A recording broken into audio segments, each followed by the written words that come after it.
rock and metal fans. So, first off, thanks so much, guys, for all the love and support that you've been sharing for so long.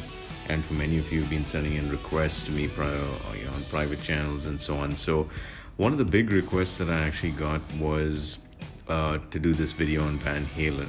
Now, again, I must confess that while I did know a few singles here or there, I was never really, you could say, like a massive Van Halen fan back in the day, or at least when I at least started listening to, rock and metal music and so on, a couple of decades ago. But the thing is that over time, I've really come to appreciate this band and, many of the finer details about them. So, with that, I just thought that, let's just dive straight into it and figure out, which are the albums that for guys who are new to Van Halen, you could actually listen to. So, first and foremost would actually be this one.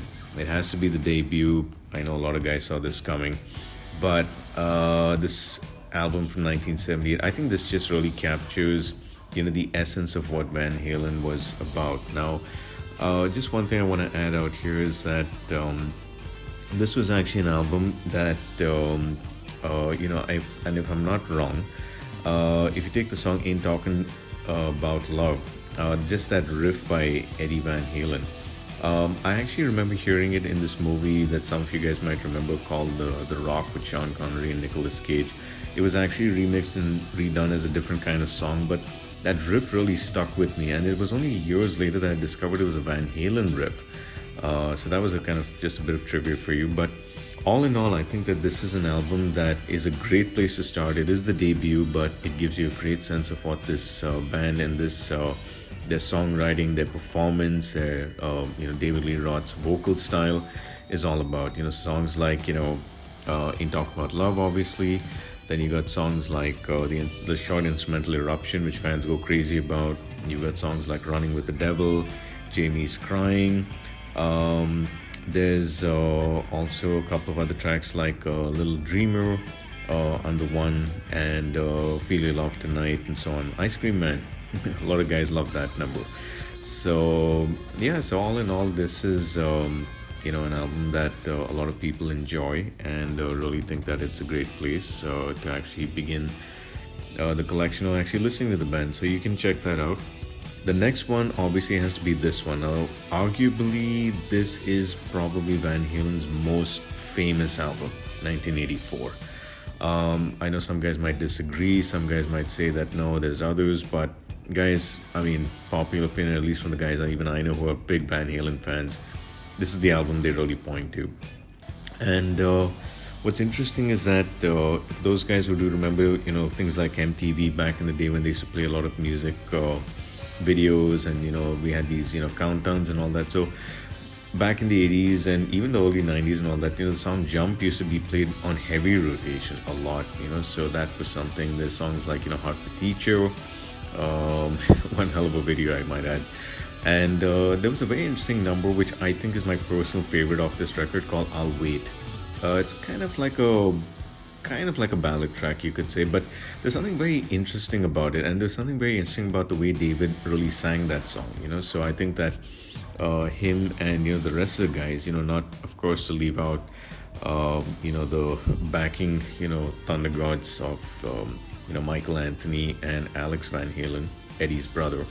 But I think all in all, the band was really tight on this particular album, and I think it's definitely another thing that you should probably check out and give a listen to. So that is definitely something that's there, which then brings me to this. Now, for those who may not know, and I won't go into too much history, this is obviously the period when Sammy Hagar became the frontman for Van Halen, and I think, if I'm not wrong, he was there for about 4 albums. Guys, correct me if I'm wrong, I'm just trying to recall this. But all those albums went number 1 on the Billboard charts, was really good. But for me personally, this is my favorite of the Hagar era.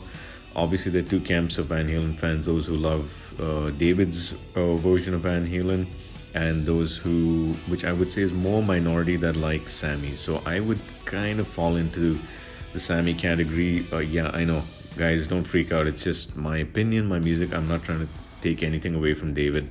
He's awesome. but I'm just slightly more of a Sammy fan and the kind of music that they put together in this phase. So this is the album, and for those guys who don't know, look carefully at the title. It says "For Unlawful Carnal Knowledge."